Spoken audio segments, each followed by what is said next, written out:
Hello, hello, Aris Collective. Ako po ito, si James from James Tarot PH. Ito po ang inyong weekly reading for April 20 hanggang 26. So alamin po natin kung naghihintay sa inyo para sa mga petsa na yan. But first, ihanda mo na yung isang tanong para sa ating isang tanong, isang sagot. Kung meron kang pang malakasang question, hawakan mo yan, and hintayin mo sa dulo, sasagutin natin yan. Okay? Let's begin. Holy Spirit, Spirit Guides, ibigay po natin kay Aries sa mga mensaheng dapat nilang malaman. Inhale and exhale. Your cards for the week. Beautiful. Siya nga pala mga mahal kong Aries, salamat ha sa lahat po ng mga hindi nag-i-skip ng ads, nagla-like, nagko-comment, sa mga new subscribers natin, hello po, welcome po sa ating channel. So, yung inyo pong suporta, continue pong gawin yan dahil talaga namang yan lang yung only way to support me every time po na meron tayong libreng reading para sa inyo. So keep on liking, keep on commenting, and thank you for not skipping the ads. So, ang nasa likod po ng inyong background energy, meron kang the Three of Swords. Okay? Sabi dito, Aris, panahon na para talagang tayo ay mag-move past sa ating mga takot, sa ating mga trauma, sa ating mga resentment, galit, puot, sama ng loob, mga kinikim-kim baga na mga emosyon na panahon na para bitawan yan. Sabi dito, you need to have a fresh start. Kung nanggaling ka man sa pain, suffering, sorrow, pagkalugi, or betrayal, o talaga namang makadurog pusong moments, here, star card talaga nasa fortune mo, malaking indikasyon ng pagbangon, pagbawi, at pagkakaroon ng mas matiwasay na buhay after this event. No? So kung ikaw ay talaga namang hanggang ngayon, meron ka pa ring mga bagay in the past na hindi mo makalikalimutan, no? Ito ay malaking sign for you, Aries, talagang bitawan na. Para nang sa ganon, hindi na makaapekto sa present life mo. Kahit anumang negativity yan, sa katrabaho, sa magulang, sa kapatid, sa anak, sa love life, o kaya sa career mo na medyo mapuot at mapait. Panahon na para i-let go yan at maghilom na. Okay? Especially here, in your core energy, meron kang Chariot card. Panahon na daw talaga to charge forward on something new. Huwag mo hayaang maburo ang sarili mo, kakaisip o kaka-replay sa isip mo ng mga nangyari before. Kasi walang patutunguhan kung parati mong iisipin na sana mabago ko pa, sana mabalikan ko pa, sana may chance pa ako doon, sana pwede ko pang ulitin. Wala na eh. Past na yun eh. Para kang si Tony Gonzaga sa pelikulang Starting Over Again, di ba? Pinipilit niyang habulin si Piolo doon pero talagang wala na. Hindi na kanya. So parang ikaw, kailangan mo rin mag-move on, no? Mag-charge forward ka na. Leave something behind. And on this new journey, ready ang puso mo eh. Ready na ang skills mo, ang abilidad mo. The universe is supporting you on this move, no? Kaya kung ikaw ay nag-iisip ngayon kung gagawin ko na ba, ilalarga ko ba, bibitawan ko na ba yung isa para tumanggap ng isa, ito yung sign mo. Okay? Sign for you to take on the new adventure. Huwag urungan, huwag atrasan. Ito yung para sa'yo. Okay? Clarify natin to. The Chariot cards being clarified by the Page of Swords. Sabi dito ng iyong spirit guides, may darating sa iyong magandang balita.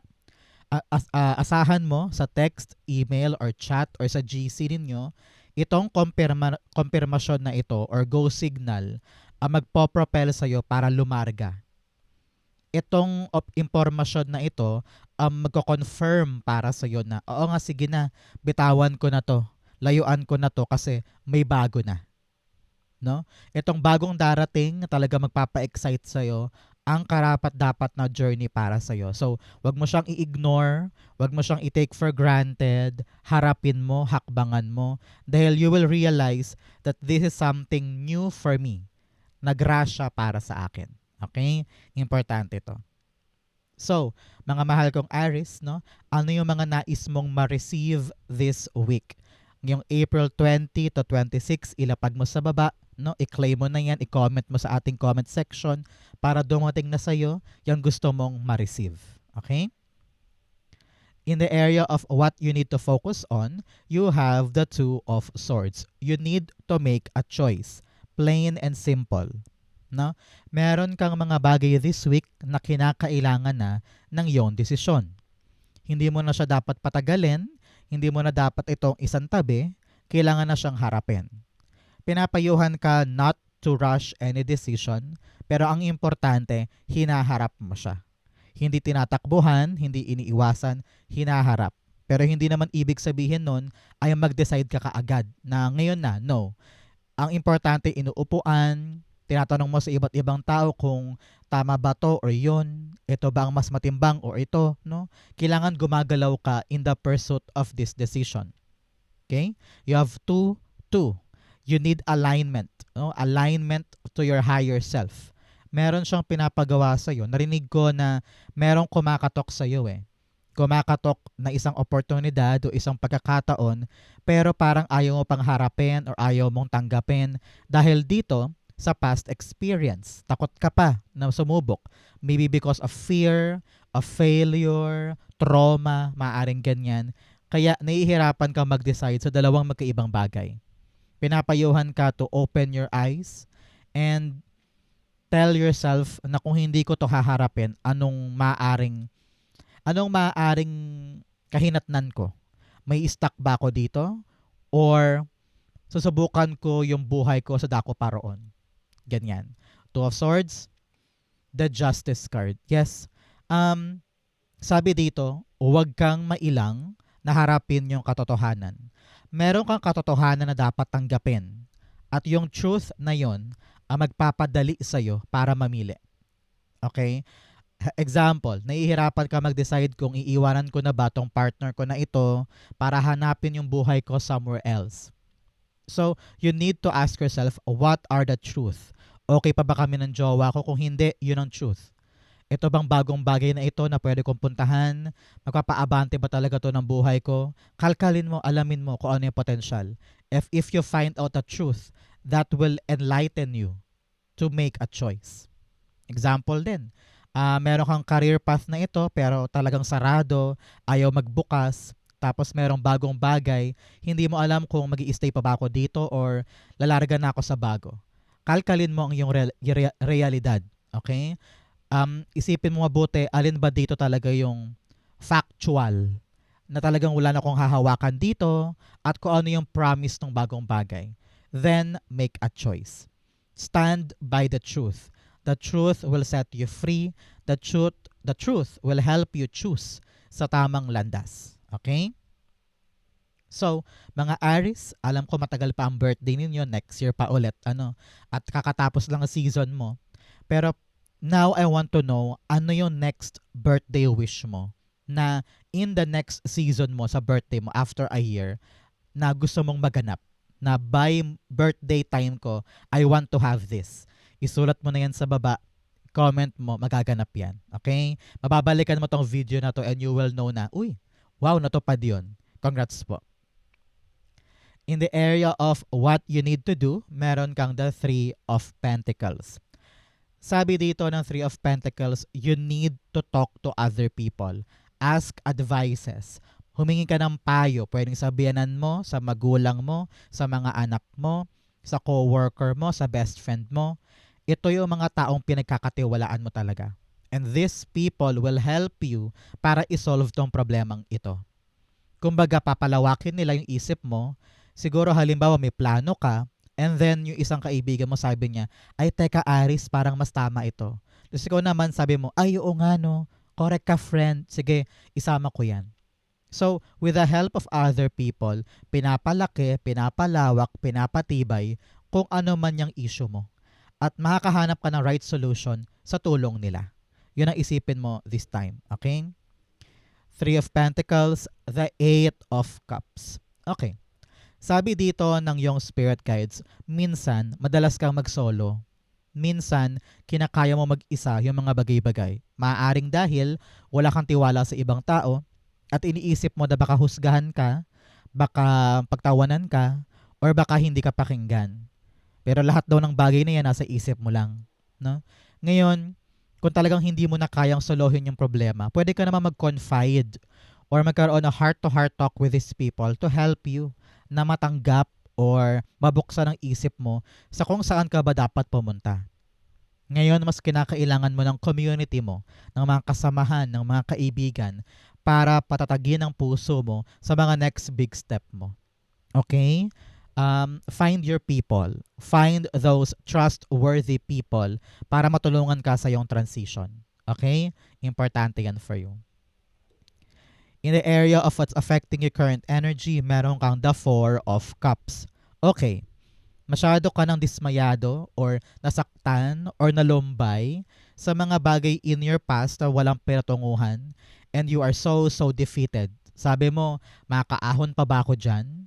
May chance pa ba for me? For a new thing? Pero sayang yun talaga yung dati eh. Super sayang eh. Pinapanghinayangan mo pa rin hanggang ngayon. Pero sabi dito, huwag ka nang malumbay, huwag ka nang malungkot, may bagong darating para sa'yo.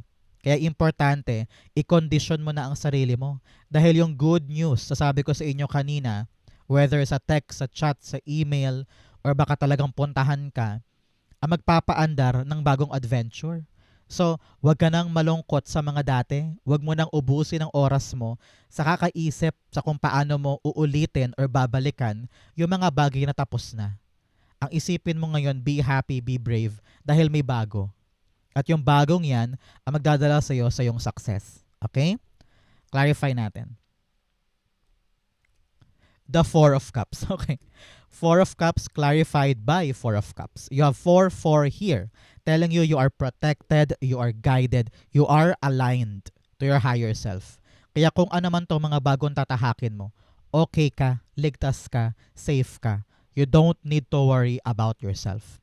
Clarify pa natin para lalong maklaro. The Devil card. Sabi dito, huwag mo nang harangan pa ang iyong sarili na tanggapin or itry yung mga bagong bagay. Minsan, super takot ka. Minsan, minamaliit mo ang iyong sarili. Sinasabi mo na, ay hindi ko deserve yan. Ito talaga yung gusto ko, kaya lamang wala na talaga eh, hirap na eh. Hindi ko alam kung paano ko babalikan. Toxicity yan eh. Nag-i-stay ka pa rin sa mga bagay na alam mong wala na alam mong masakit na alam mong hindi na para sa'yo. Kaya kinakadena ka niyan sa buhay mo ngayon. Kaya lalong walang pag-andar, kaya lalong walang nangyayari. It's because pinipili mong magpatali doon sa mga bagay or tao na alam mong dapat ka nang umalpas. So napalayain mo ang sarili mo, buksan mo ang sarili mo sa mga bagong bagay. Yun talaga ang para sa'yo. Okay? In the area of your near future, meron kang the Knight of Wands. In the near future, kitang-kita ko dito yung movement mo from pagkadapa dito or loneliness dito to a very adventurous life, no? Some of you are getting a new job, some of you are traveling to a different place. Nakita ko dito bagong trabaho, bagong uniform, at medyo excited ka. Naramdaman ko dito na katuparan to ng dasal mo. Itong blessing na ito ay ibang-iba dito. So dalawang magkaibang opportunity or good news ang naghihintay para sa'yo. So good luck ha. Good luck, good luck. Kumbaga itong pintuang ito na tinanggap mo at sabi mo time na for me to accept new things ay manganganak na isa pang bagong opportunity in the future. Okay? Napakaganda nito. At parang pinapayuhan ka na, subukan mo lang, try mo lang, wag mong katakutan. Whether promotion ito, or aalokin ka ng ibang trabaho na mas mataas ang sweldo, mas maganda ang buhay. Kitang-kita ko dito yung dire-diretso mong tagumpay, Aries, no? Pag andar mo ngayon, aandar ka pa lalo soon. Mas bibilis, mas gigil, mas excited, mas passionate. So, abangan mo yung dire-diretsong pagpasok sa'yo ng swerte hanggang sa near future mo. Ang kailangan mo lang talaga dito ay kumapit, manalig dahil kumbaga brace yourself, mag-seatbelt ka dahil dire-diretso ito. Okay? Knight of Wands, the Hermit card. Okay, Hermit card's all about you finding your true purpose. Kung dati, iniisip mo, hanggang saan ba ako? Ano yung pupuntahan ko? Ano ba yung purpose ko? Ano ba yung tamang career para sa akin? Saan ba ako dapat pumunta para lumaki ang sweldo ko? Mga ganyan, no? All of your questions will be answered by this opportunity. Mararamdaman mo na, ay, ito yung para sa akin, matagal ko tong hinintay, matagal ko tong ginusto, thank you, Lord. And you will not waste the opportunity. Sabi mo, ito na yung hinahanap ko, nakuha ko na, sigurado na ako. No? For a very long time, parang naligaw ka eh. For a very long time, hindi mo alam kung ito na ba yung trabaho para sa akin o meron pang iba. Hanggang dito lang ba ako o meron pa akong pwedeng puntahan na ibang bagay? And those matalinghangang questions or existential questions will be answered soon. So you will realize na, ay, thank you Lord, thank you sa mga plano mo, thank you sa mga direction mo. Ngayon alam ko na yung para sa akin talaga. Okay? Congrats po. Huwag ka mag-alala. In the near future, everything will make sense. Okay? I don't know why. Para sa iba dyan, in the near future, para sa ibang aris to ha, hindi para sa lahat. Nakita ko dito na if you are single now, soon makakahanap ka rin ng bagong date. Congrats. Nakita ko dito in the near future, makakahanap ka ng bago talagang magpapatibok sa'yo. Very adventurous guy or girl. Very passionate. Very mataas yung drive. Very sweet. No? And very exciting siyang kasama. So kung single ka ngayon, kakahiwalay mo lang, asahan mo in the near future, darating din yung para sa'yo. Okay? Para sa isang Aries yan na medyo pumasok ang kanyang frequency dito. Congrats po. In your challenge, meron kang the Lover's card. For many of you, meron kayong mga dapat asikasuhin sa love life mo. No? Kung ito ay partner mo, kapatid, anak, or basta karelasyon, magulang mo man yan or pamangkin, someone, na parang meron kayong hindi pagkakaunawaan at kailangan ngayon ay ayusin. Kailangan kung ano yung gusto mo, maintindihan niya at ganon din siya vice versa. Hindi pwedeng pataasan kayo ng pride, hindi pwedeng pataasan kayo ng ego, no? Always communicate to understand and to listen. Kung talagang hindi na kayo magkakaunawaan, panahon na doon para ayusin mo ang sarili mo.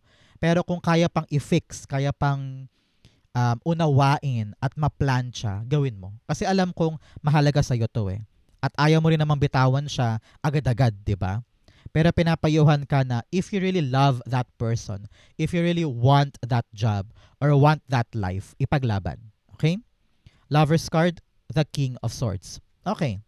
Sabi dito, maaaring ang kalaban mo medyo matalas ang kanyang boses, matalas ang kanyang pananalita, at ma-pride yung taong yan sa buhay mo. Medyo matigas ang ulo, palaban, arrogante, siya yung lagi yung tama, siya lagi yung may final say sa bagay-bagay, at masakit to sa'yo eh. Parang ano ba yan? Papakinggan mo ba ako o hindi? Iintindihin mo ba ako o hindi? Panahon to be smart Aries this time, no? Narinig ko na more utak, less emotion. No? Nang sa ganun ma-solve to at mahanap mo yung tamang aksyon sa bagay na yan. Huwag kang papamanipulate, no? Huwag kang papa-intimidate. You need to also to fight for yourself. Pero kinakailangan, kung talagang importante sa iyo yung taong yan, matuto kang umunawa. Pero kung may hangganan din kasi minsan, di ba? May hangganan din yung pangunawa, pangiintindi. Kung talagang love ka ng person na to, this person will understand you soon. At mga plansya din yan. Pero narinig ko talaga dito, you need to make a choice. Huwag mo laging hayaan na, alam mo yun, sinasaktan ka or minamaliit ka or parang feeling mo you are less of a person kapag kasama mo siya. No? So, kailangan mo rin daw magising sa mga dapat ayusin kasi hindi pwedeng tumagal yan ng ganyan palagi. Okay? In your fortune, meron kang view from above, get the big picture. Pinapayuhan ka na lawakan mo ang isip mo, lawakan mo ang pananaw mo para makaabante ka na sa mga bagay na gusto mong pag-abantehan. Okay? Hindi pwedeng makitid ang utak ngayon. At saka, mas limitado kasi ang options mo kung maliit lang nakikita mo. So, kailangan talaga malawak, malaki. Especially for your choices, meron ka mga dapat piliin, meron ka mga dapat pagdesisyonan. Pero kung makipot ang isip mo, mahihirapan kang mag-decide. Kaya ngayon, kailangan palawakin mo ng isip mo para makita mo yung right move. Okay? In your fortune, you have the star card. No? Meron kang dinasal, meron kang winish sa buhay mo na akala mo hindi ka napapakinggan, akala mo walang mangyayari, akala mo forever ka na stuck sa issue na yan. Pero makakaasa ka, a prayer is being answered now. Ramdam ko dito na pinapaboran ka ni universe. Yung mga dating mahirap, gagaan. Yung dating masakit, naghihilom. Yung dating nakakapagod o nakaka-drain, unti-unting gagaan ang pakiramdam mo dyan. Okay? Narinig ko isang milagro ang dapat mong asahan this time. Yung inakala mong talo na, akala mong ending na, biglang boom, may milagro para sa'yo. At nag-ugat ito sa iyong mga dasal. Congrats po. Star card, the star card. Wow, really, a wish fulfilled para sa'yo. Meron kang sinusungkit, meron kang gustong ma-achieve, and this week will be the reality of that. Okay? So congrats po sa mga winish mo, and congrats din po para sa karamihan sa inyo sa paggaan mula sa may hirap na sitwasyon. Congrats po. Clarify pa natin para mas klarong-klaro. Star card, Seven of Swords. Okay. Now, makakahanap ka ng new strategy, new paraan tungkol sa mga problema. Sabi ko nga, kung akala mo lunod ka na dyan, kung akala mo forever ka dyan, you will find a new strategy or new way para ma-solve ito at makaahon ka na. Congrats po. In your divine messages, you and your loved ones are safe. Sabi ko nga with 4-4 here, okay kayo ng loved ones mo, ligtas kayo, safe kayo, you don't need to worry. Okay? In your divine messages, you have the Two of Cups. Talaga namang kailangan makipag-usap. Okay, Aries? Kung ito ay katrabaho, kaibigan, kamag-anak mo or asawa mo, mag-usap kayo. Okay? Kung talagang i-end yun na yung relationship na yan, mag-usap ng maayos. Be matured enough para merong closure o para merong talagang natural ending na hindi ka napapalik-balik. Okay? But for others dyan, kitang-kita ko dito na kung meron kang dapat linawin mo na para makaabante ka na. Okay? Kasi parang ramdam ko dito meron ka pang mga hang-ups, meron ka pang mga unclear things na sana maliwanagan ako, no? So makipag-usap ka. Huwag kang mahiyang lumapit o makipag-communicate because that is something that you need para talagang namang maging swak yung buhay mo ngayon. Okay? For many of you, sa mga merong mga negotiation, agreement, kontrata, or interview, sipagan mo. Huwag mong katakutan yung mga nangyari dati. Kung talagang natuto ka dito, alam mo na kung ano yung mga dapat mong iwasan sa negotiation na yan, sa agreement na yan, o kontratang yan. Okay? Kumbaga, dapat matuto ka sa nangyari sa'yo in the past. Two of Cups, the Knight of Cups. May darating talagang bago sa'yo. For many of you, sabi ko nga, kung ikaw ay mahihiwalay o kaya single ka ngayon, nakita ko na may bagong darating sa'yo. Bagong pag-ibig, bagong admirer, bago magtatapat ng kanilang saloobin sa'yo. And your spirit guides are asking you to ask yourself, handa na ba ako sa bagong bagay? Handa na ba akong papasukin siya sa buhay ko or hindi? Okay? Para naman po sa iba na hindi love life, kung ano man tong offer na to sa'yo, kailangan daw kausapin mo mabuti. Para alam mo kung ano yung pinapasok mo, ano yung lalamanin ng kontrata, ano yung work ethics, ano yung inaasahan mo na kaya nilang i-deliver. So that meron kayong swak na mutual agreement. Okay? In every offer na makukuha mo ngayon, alamin mo lahat-lahat, kausapin mo, kalkalin mo, para alam mo yung pinapasok mo. Okay? Outcome, yan yun. Bigyan mo na kita ng fortune cards. You have Inkpot, problems to be resolved. Yes, may mga problema ka pang dapat harapin, tapusin, lagpasan. You have Peacock, beware of great pride. Yes, especially sa mga choices, sa mga taong dapat mong kausapin, sa mga communications mo and sa lover mo, sa mahal mo sa buhay na kailangan kausapin, ibaba ang pride. Kasi pag ma-pride ka, walang mapaplansyang solusyon. Okay? Another message you have, Lion, time to act. Panahon na daw para kumilos, mag-decide, para humakbang at mag-isip ng bagong strategy. You have Table, hard work ahead. Panahon to para ipakita yung gilas mo at sipag mo sa mga bagay na gusto mong mangyari sa buhay mo. Okay? Hindi pwedeng tatengga ka lang dyan, tatambay lang. No. Hindi pwedeng maghihintay ka lang sa grasya.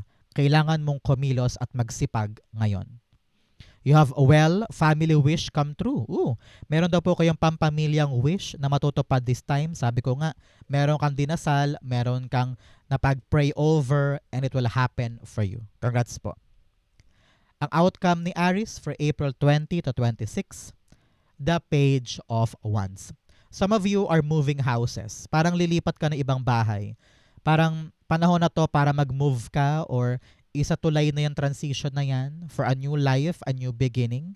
Kitang-kita ko dito some of you are also halimbawa shifting new job or going to a new place na parang ngayon pinag-aaralan mo pa lang, no? So pinapayuhan ka dito to do it. Try mo lang, subukan mo lang, i-experience mo yan. And don't let your past hold you back pagdating sa mga bagong bagay na gusto mong itry. Okay? Nakita ko dito new adventure. Kaya kung some of you may bagong trabaho, bagong sideline, bagong negosyo, try mo lang. And you will see kung ano yung outcome niyan. Page of Wands, the Five of Pentacles. Okay. Sabi dito, in this pursuit na ito, itong bagong gagawin mo, whether lilipat ka ng ibang bahay, ibang trabaho, o meron kang passion project na gusto mong gawin, ramdam mo dito na mag-isa ka lang. Parang feeling mo walang gustong tumulong, walang suporta, pero sabi ko nga, parang nasa isip mo lang yan eh. Kailangan mong hanapin yung mga tamang tao na susuporta sa'yo. Pero nevertheless, kung wala namang talagang mahahanap sa paligid, why not stand up for yourself? Kaya mo itong mag-isa. So bumangon ka dyan, fight, be brave, makakaalis ka rin sa struggle mo dahil dito sa bagong bagay na ito. Okay? Congrats po. So, dako na tayo sa yung isang tanong, isang sagot. Close your eyes and concentrate on your one question. Pumikit ka na ngayon. Inhale and exhale the answer to your question. You have the Page of Wands, the Five of Swords, and then the Lover's card. At the bottom of your deck, meron po kayong the Eight of Cups. Okay? Ngayon talagang ramdam ko dito yung pagiging independent mo. Parang gusto mo nang tumayo sa sarili mong paa at gawin yung gusto mo talaga. Now, tinatawag ka Aries ng yung spirit guides to really make a choice, put commitments sa mga bagay na talagang napili mo na, no? If you're walking away from something na alam mong hindi na para sa'yo, malungkot ka na, hindi ka na masaya, time na to for you to embrace something new. At huwag na masyadong mag-isip ng kanigahan, no? Marami sa inyo iniisip agad, naku, baka mahirapan, naku, baka matalo, naku, baka mag-fail. Naku, ilibing mo sa past mo yung mga takot na yan. Always think positive, be brave this time, lumaban ka, at talagang yakapin mo tong new adventure, new journey, and stay committed sa bagay na yan. Kapag pinili mo to, panindigan mo. Okay? Kasi mahirap na transition ito. Umaalis ka sa isang bagay o sa isang lugar at para yakapin tong mga to. So, wag matakot, wag magpadala sa pressure. Basta gawin mo lang yung makakaya mo, everything will be fine. Okay? Kung ang question mo yes or no, the answer is yes. Okay? Yes, go. Tanggapin mo. Pumunta ka dyan. Umalis ka na. Pumunta ka doon or yakapin yung bago. Ang importante, meron kang commitment. Kasi pag wala kang commitment, sayang yan. At kung masyado kang in your head, kung masyado kang stressed or nag-overthink or nag-overanalyze, sayang to. Okay? So ayusin mo yan. Pero sabi dito, yes, yes, yes sa question mo. Okay? So Aries, ito po ang inyong isang tanong, isang sagot. Ganon din po ang inyong April 20 to 26. Saan po kayo nakaresonate? Comment below. Babasahin ko po yan. Thank you Holy Spirit, Spirit Guides for the clarity and messages na dapat malaman ng mga Aries this week. Thank you po for watching hanggang dulo. I love you. This has been James for James Tarot PH. God bless everybody.